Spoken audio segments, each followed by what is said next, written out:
My husband suddenly told me to leave our house because my parents live there. I was surprised and confused. He threatened divorce if I argued. Lately, he'd been distant, and I had my own complaints. I pay all the living expenses, $1,800 a month, but he seemed to forget that. I couldn't believe he wanted me out. He said his parents wouldn't be comfortable with me there. I didn't understand, but agreed to leave and take my things.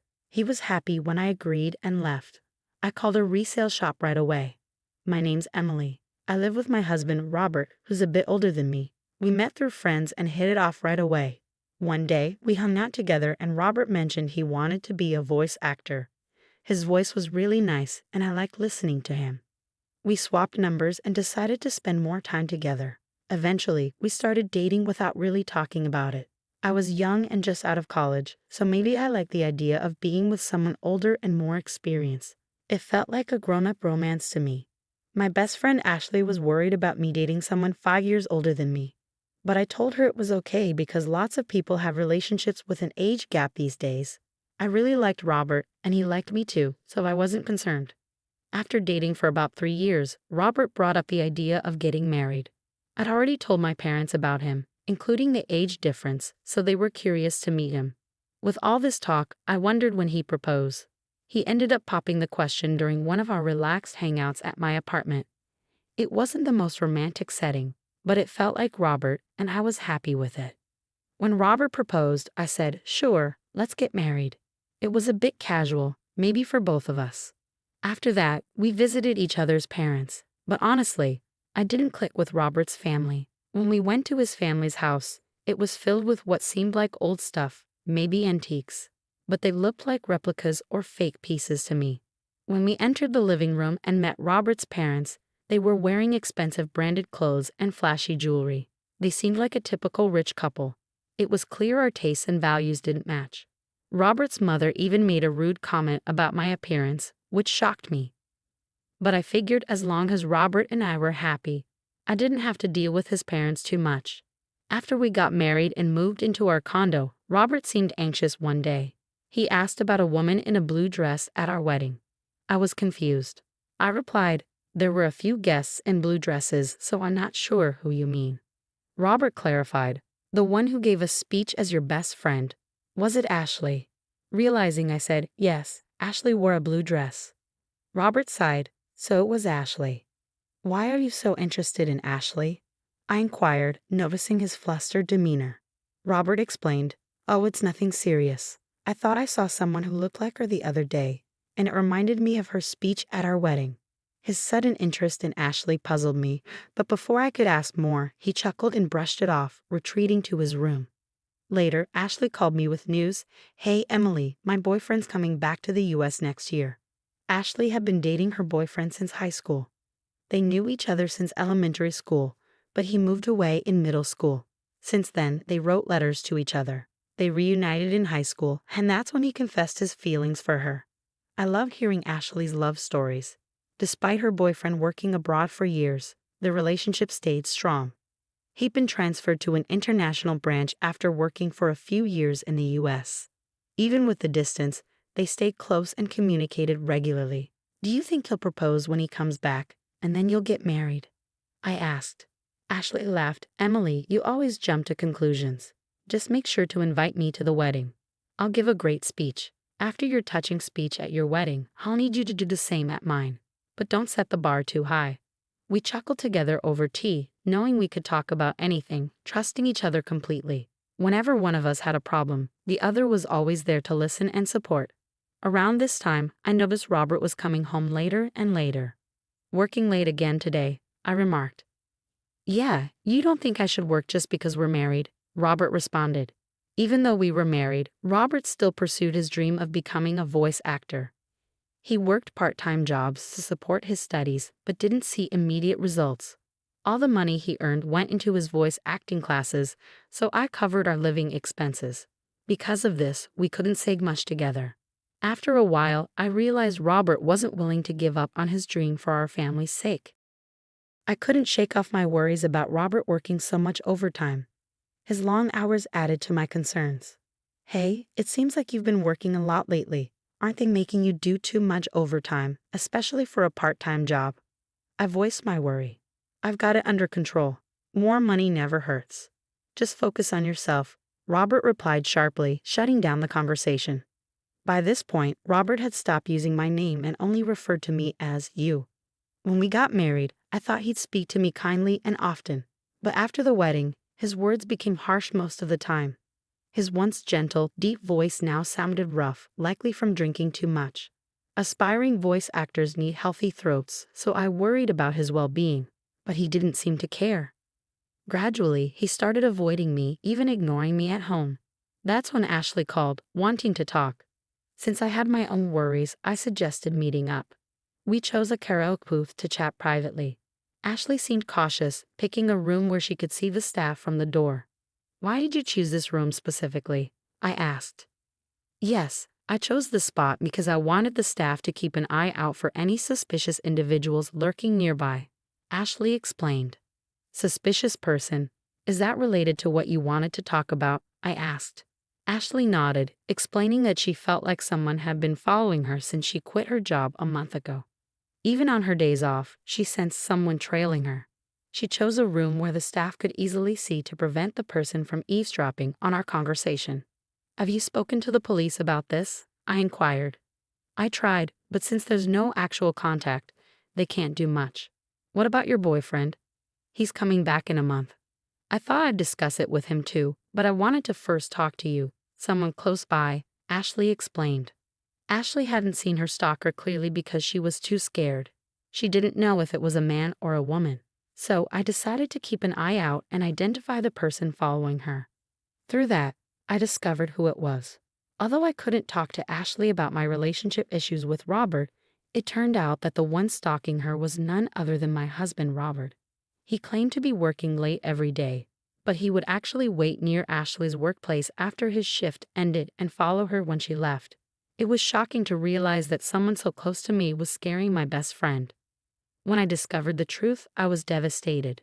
The expression on Robert's face while he followed Ashley was chilling.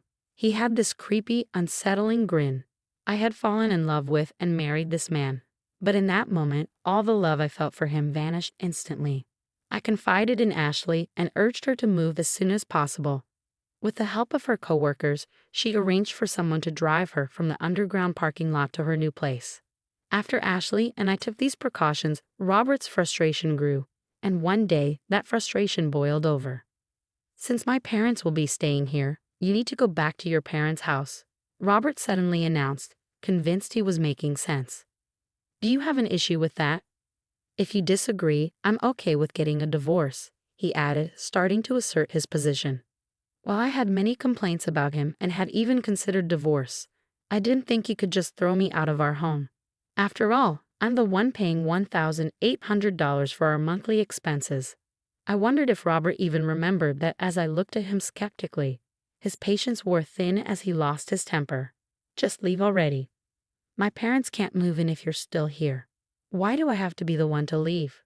I don't understand it at all, Robert exclaimed. But I replied, fine, I'll take everything I purchased with me. As soon as I agreed, Robert told me to hurry up and walked away. I wasted no time and contacted a local buyback service. The following day, they arrived at our apartment. Initially, Robert seemed smug, assuming I was leaving. However, his expression turned to shock as he watched them evaluate all the furniture and appliances. Once they finished assessing everything except what was in Robert's room, a staff member handed me a quote. The total value is $22,000, they informed me. Without hesitation, I signed a document and said, okay, go ahead and sell everything. Robert, suddenly realizing the situation, grabbed my arm. Wait, why are you selling everything? My parents are supposed to live here. How will they manage without furniture? I pulled away from his grasp. What do you mean? When we got married, you told me you were broke because of your acting classes. You practically begged me to cover the rent, furniture, and living expenses. I never realized you were that broke. I feel deceived. Remember the $1,800 monthly expenses I've been paying. From now on, you'll cover that. And with your parents moving in, I'm sure it'll be even more, I stated firmly.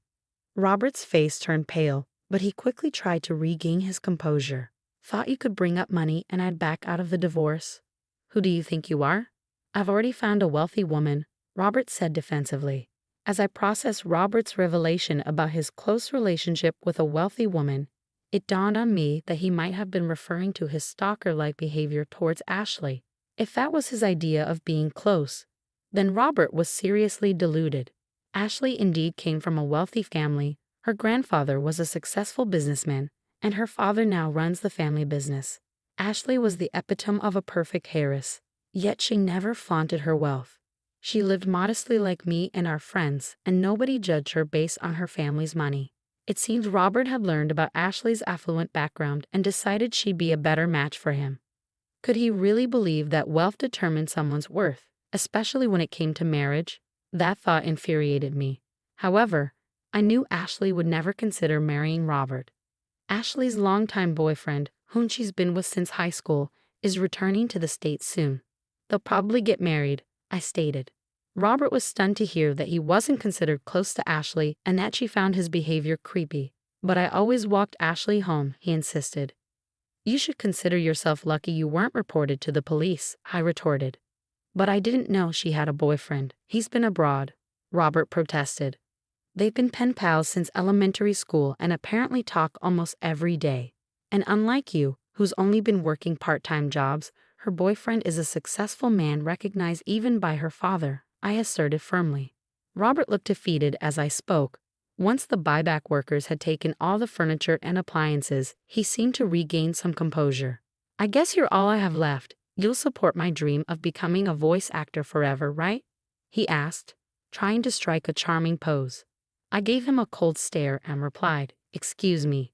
I've already visited a divorce lawyer and started the process. Let's communicate through our attorneys from now on." Perhaps thinking I still harbored feelings for him, Robert clung to my waist. "Don't say things like that. Haven't we been getting along all this time?" he pleaded. "Getting along?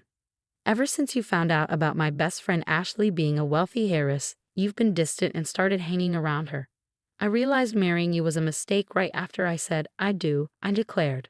Robert broke down in tears, behaving like a little boy despite being older than me by 5 years. Seeing him cry like a child only made my already diminishing affection for him plummet even further. "I can't stand being in the same room with you anymore. Just stop it. Oh, and by the way, I informed your uncle, who owns this apartment we're renting, about our divorce," I added. "My uncle? You know he's strict, right?" Robert exclaimed. "Well, I've been covering all the rent and living expenses until now. So when I mentioned that you might struggle to afford it if I leave, he said he'd find work for you. That also means I won't be able to continue my voice acting studies," I explained. "You hardly ever practice anyway.